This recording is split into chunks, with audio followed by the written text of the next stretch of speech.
Hey everyone, I'm Daniel Rondberg, and in this week's video, I get to sit down with Byron Allen, President and CEO of the life insurance company, American Savings Life. This is an incredible company with an amazing history and story, and Byron shares insights on what's happening with the economy and what it takes to compete as a life insurance company in this interest rate environment. I hope you enjoy this interview with Byron Allen. I'm so excited and honored to be doing this video. I wanted to do this forever with my friend Byron Allen, President of American Savings. A lot of my clients know that I work with American Savings. I'm independent, so I have a choice of companies I get a chance to work with, but it's special when I get an opportunity to sit down with someone like Byron. He makes time for me to come into the home office and visit and get a chance to really shine a spotlight on American Savings and all the wonderful things they're doing for the community and my clients in particular. So, Byron, thanks for joining me, man. This is really a special honor.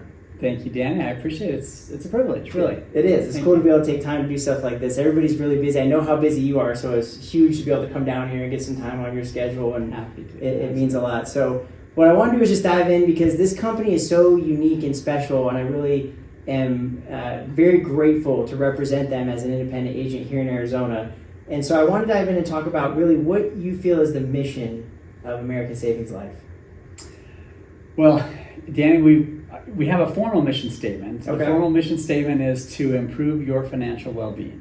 And we left it general like that intentionally. Mm-hmm. So the your could be our clients, our agents, our employees, our shareholders, right? Everybody that's involved in it, we want to be improving everybody's financial well-being, and really, so we design our products with that in mind. As you know, we have the ability, because of our unique business model, to provide very competitive products, mm-hmm. and the company to still be very successful and have this stable very strong financial infrastructure that allows us to honor our commitments and to be around. We're almost at our 70th year here. Next April will be our 70th anniversary. In the world of life insurance companies, there's lots of ones that are twice or three times, maybe, I don't know, 3 times, but anyway, we're quite a bit older than that. But we're proud of those 70 years and what we've built, and we're looking forward to just building on that, and we're doing some exciting stuff I'm sure we'll get into. Yeah. So you mentioned a formal mission statement. Do you guys have kind of an informal thing that's a priority to you that's important to touch on as well? Like anything that maybe is more personal to you? The business is very personal, right? Mm-hmm. So just background, my grandfather, Freehoff Allen, started the company back in 1954, and my father ran it after him, and I've worked here now for over 30 years. I've been president for over 15 of those years. So it's very personal. There's lots of family that's invested in the company. There's just a lot of responsibility, I view that way, right? It's very much the kind of the family business is on my shoulders, and I've got a great team that really helps us be successful. But I take it very personally that it's important to me to leave that legacy of leaving it better than I found it, right? Yeah. That and taking all the effort. I mean, my grandfather really sacrificed a lot to build this company from nothing, and my father did a fabulous job of continuing to keep it well running and growing steadily, and so the last thing I'd want to do is to ruin that somehow, right? Sure. by making stupid mistakes. So sure. So we're trying to balance that growth with security. Yeah, I think that's one of the ways that we formed a special connection, being someone that's taken over our family's business, served clients here in Arizona for 22 years. I'm the second generation, so I'm kind of like your dad stepping into the next role. You're one more down the line, so you've mentored me and given me a lot of guidance and some time to share how important that is. So I look to you for that kind of that mentorship on how to keep growing the family legacy and keep serving all the people that have come to know and trust you guys over the years. And so I think that's really special that you have the opportunity to do that and share that with the community, which is I cool. enjoy doing it with you. Yeah, it is special. You guys are such a unique company, and that's one thing I really admire about American Savings and your leadership here is, because of your business model, you really have the ability to do a lot. and you do take a lot of time to figure out where you can help people on the most meaningful level. Where do you feel like you guys bring the most value to clients? Yeah, let me answer that by touching a little bit more. You said we're unique, so Mm-hmm. and we are. We have a unique part of our business that most insurance companies don't have, which is we invest a significant part of our assets in commercial real estate lending that we've done literally since day one. So it's kind of interesting. My grandfather, when he started the company back in the 50s, you only needed $50,000 of capital to start a life insurance company. Of course, $50,000 then is a little bit different than $50,000 today, Right. but still, it's a relatively small amount to start a life insurance company. And he got some family and friends to help him with that, but the most of it he put in himself, and most of that were actually mortgages, second mortgages that he had made personally. And he always had an affinity to felt that mortgages, you have a hard asset securing it. You're not betting on a company if they're going to survive or not. He just felt that they're a better investment. And so literally from day one of the company's existence, that's been a significant part of our investment model. And we've been through lots of ups and downs. As you know, Arizona especially has had major real estate cycles. Yeah. And the company has done very well through all of them. And we expect that to continue. And so that's unique in that it gives the company a better than average return on investments because we have that niche. It's something we built up for decades and decades to have those relationships in that part of our business that supports our life insurance and annuity business. And so that allows us to offer very competitive products. We like to say we're not in the market all the time, but when we're in the market, we're very competitive. We're the best out there. Yeah. And so we kind of, our growth, we don't have just uncontrolled growth. Like, hey, bring us all the business you can, we'll take care of it. We don't have that ability yet. You know? So we kind of have to manage that growth. But that's what we try to do is we really try to say we want the product first, have the most competitive product, and we want to find agents that are willing to sell the best product, not the best commission, right? We don't pay the highest commission, as you know. Yeah. But we feel so much better knowing that we're working with agents who aren't just looking for the highest commission. They're looking for the best product for their customer. Yeah. And we feel those are the people we want to work with long term. Our customers are going to be the happiest long term, right? It's a win-win-win, we feel. So yeah, it's so in alignment with what I'm trying to do every day, because I always tell my clients I'm always looking for value in company first, and then I'm looking for who's competitive, right? And what's going to pay them the most. And I always, as an agent, wish I could find partnerships with companies that will pay me less but give the client more, because I feel like that's the way to do business, and that's where you guys shine for me, and that's why I really love representing you guys. So yeah, you guys do have some unique value in what you're able to offer, and I can definitely relate to that. When you guys are out there and ready to compete, you really put your best foot forward for the client, which as an agent I love. I mean, that's what makes it so that I have something really valuable to help people with and something special. So I love that about you guys. Tell me this, I know we were joking about this earlier, what do you think the future is of the company, right? You're third generation, you've been here for 30 years, you're not going anywhere anytime soon, I hope. Right? I know you're not. Planning on it. But where is the future of American Savings from here? What do you think is the vision?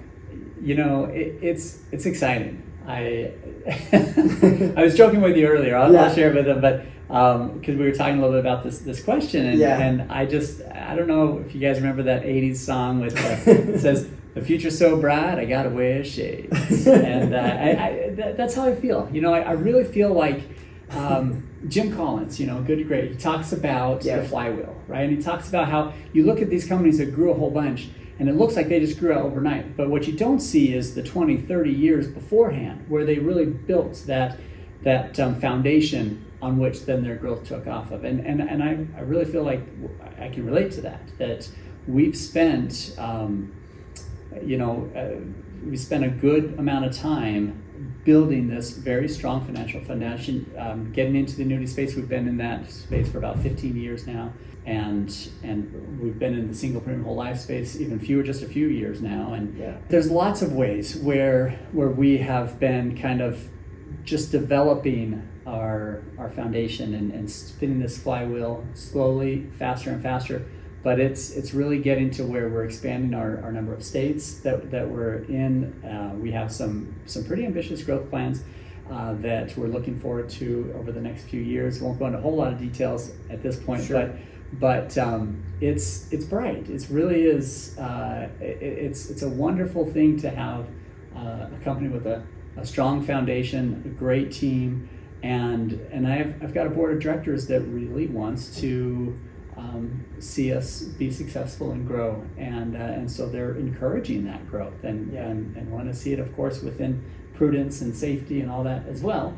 Sure. But it's good. We feel very, very excited about the future.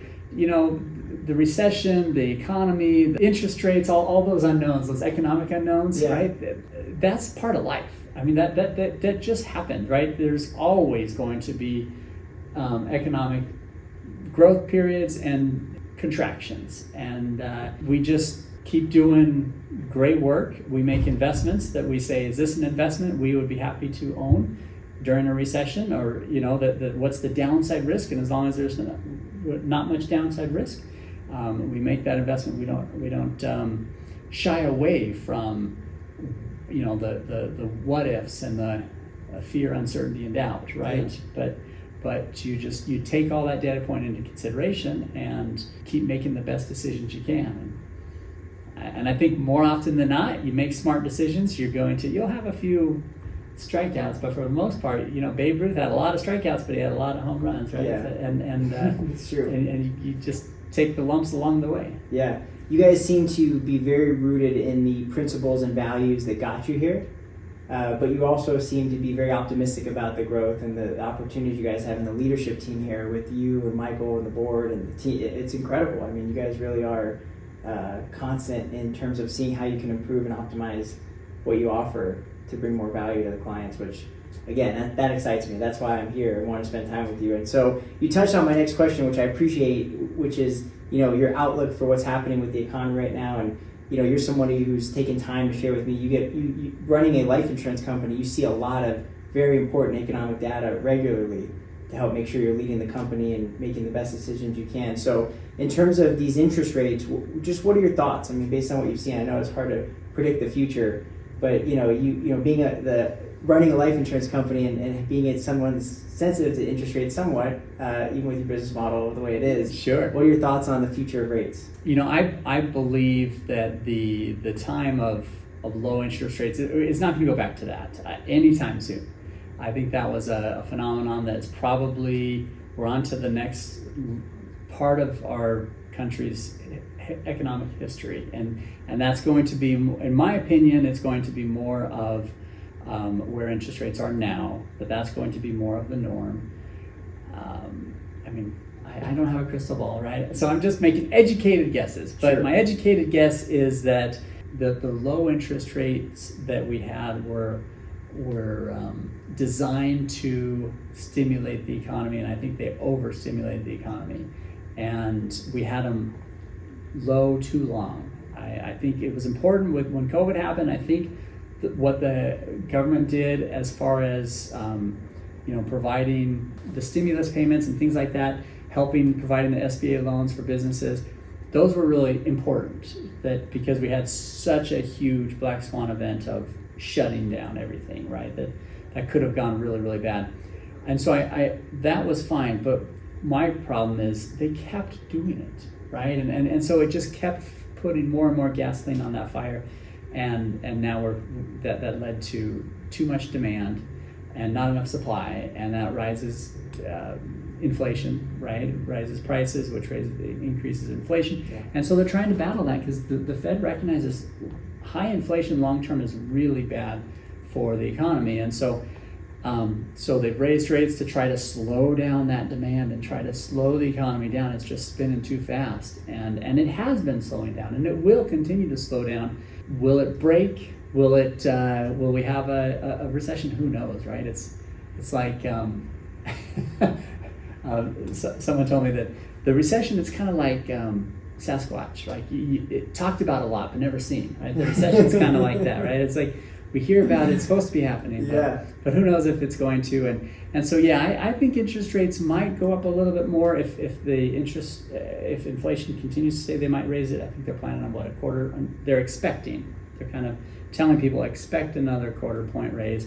But every 6 weeks, the Fed looks at it again with new data and says which direction is it going. And I mean, interest rates, it takes time. It's a very blunt instrument, and it really takes time for higher interest rates to trickle through into where they're really changing businesses' decisions of investments and consumers' sense of, can I afford this or not, right? So there's certainly, if going beyond interest rates to just the economy, if you're interested in my thought, right, there's a lot of potential challenges out there that, or even challenges that any one of them could become a very significant factor that could create a recession, and you never know. I mean, any small recession could turn into a big recession. To me, you look historically, and we've just seen it so many times. You look at the stock market, look at real estate markets. It's this. It's always this. Hopefully, it's at an upward angle, right? That it's going up more than it's going down or flat, but it's going up and down. And you look at what is the last 10 years. Look at the stock market. Look at real estate prices. It's just been up, up, up, up. So naturally, it seems like, given history, there should be some down. We haven't seen the down yet. And residential real estate hasn't gone down. Yeah. The economy really, it's slowing, but it hasn't really gone down. So when will that happen? Commercial real estate is like the one exception where there has been, especially in office, most particularly, where they have been seeing a pullback in values, and in some unique, isolated places, extreme. But for the most part, that's a slow. The commercial real estate's a relatively small part of the economy, and so its impact on the whole economy isn't nearly as big as like the residential recession back in 07, 08, right? That affected hundreds of millions of people, right? Anyway, maybe but it affected almost everybody. Oh yeah. Whereas commercial real estate doesn't really affect most people. Right. So its effect on the overall economy will be less for sure. So we'll see. I think they'll stay about where they are is my expectation for a while. But my crystal ball's a little cloudy. So. Well, I appreciate you sharing that with me, though. You touched on your mission statement of the company, helping people with their financial well-being. What do you think are some good principles that you could share with people to help with their financial well-being? Some things that they could put in place to make sure they are making good decisions and they're being intentional with their finances so they can have the best outcomes. Great question. Yeah, I'm happy to opine on this, but sure. I really think you're in a better position to know that than I am, but, and I'll get to that. So my thoughts are, right, first you start with beginning with the end in mind. We know that, I think Stephen Covey made that famous anyway. I don't know who started that saying, but beginning with the end in mind is such a principle, right? Yeah. It really is. So what is the end in mind, right? What kind of lifestyle do you want to have? And then it's, what does it take to get there? And the follow-up question to that is, what sacrifices are you willing to make today for that, right? Those are some tough questions. Yeah. And the problem is, I think the biggest challenge is we're so busy with our day-to-day lives and the 20 things that we have to do today, then we only get 3 of them done, and tomorrow we have 25 things we're trying to do, right? And it just it's true. So making the time to be intentional and reflective about where do I want my life to go and what do I need to do to get there, it's hard to do. There's every sort, as far as from a level of capabilities and knowledge and qualifications that and experience that you want to be careful and select a financial advisor who really can, who has the approach of asking those questions, right? It's willing to take the time. So many out there, unfortunately, they're product pushers. They're like, hey, I've got the best annuity or the best insurance policy or the best investment for you. And that might be the right product for you, but do you know if it is, right? Is that product really the best thing for your situation? And I think the best way to find that out is to really have a heart-to-heart with a financial advisor who can help ask those tough questions and help you think through that process. You might be able to do it on your own, but I don't think most people will. I think most people, if you set the time, schedule the time with someone who can help walk you through that. That's when you're going to be the most successful, and beginning with the end in mind. I love it. Those are great principles. That's incredible. Yeah, we have a great team approach like American Savings does. We bring in, advisors to help with things. I help with risk management and some of the insurance pieces. We have a solid team with an estate planning attorney and health insurance professionals, and I think that's important to have, a good comprehensive team that can help take the time to walk you through those things, and like you said, be intentional. And I love that you referenced Stephen Covey having the end in mind, because that's the trouble, is people don't think about where they end up wanting to go, and they kind of just make these random decisions that actually detract from what they probably truly wanted if they had time to sit down and get clear on that. And that's so important to touch on. So my last question that I think is my favorite question to ask you, which is, your grandfather started the company, father ran it and built it to where you took over, and you've been growing it ever since. What do you think your legacy is in terms of your contribution to the company and the community and the clients that you guys serve? Yes, what's my legacy? Well, it definitely is to leave it better than I found it. Right? I was a scoutmaster for a long time, and that's one of those no trace principles of camping, is you leave it better than you found it, and so that's very much my legacy. Is I want to be able to look back on my career and say, hey, I did the best I could. I think I did well, and I've left the company stronger, more profitable. I'll touch on bigger real quick. Yeah. Growth for growth's sake has no purpose to me, but there is a purpose if we truly are providing valuable products and valuable services where they're better than alternatives. Then the more people we can do that to, the more people we're blessing, right? We're able to just be more meaningful or impactful, and so that's what I want to do. I want us to be able to be even more impactful to the world at large, and just to leave that, to be able to walk away from the company knowing that the next generation, if it's literal or figurative, but the next generation that's going to lead this company will have a successful company that is very capable of honoring its commitments and continuing our legacy of providing very attractive products that really bless people's lives. Yeah, that's a beautiful legacy. I'm honored to be a part of it in a small way in things like this. And I'll just close by saying this. First of all, thank you for taking time and everything you're doing every day, because I know you're really driving this company in a direction that makes me proud to represent. But I represent a lot of different companies. I mean, we talk about this, and I'm independent, and I have my choice of who I get to work with. But there's companies that I always say, they care, but I mean, you guys really care.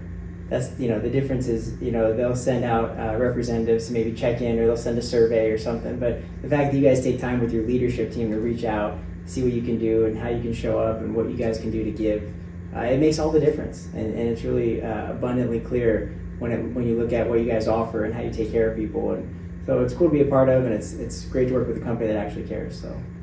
Thank you, Danny. Yeah, it's a privilege and honor to work with you. That's so awesome. Thanks for making time. Appreciate it. My pleasure. Thank you.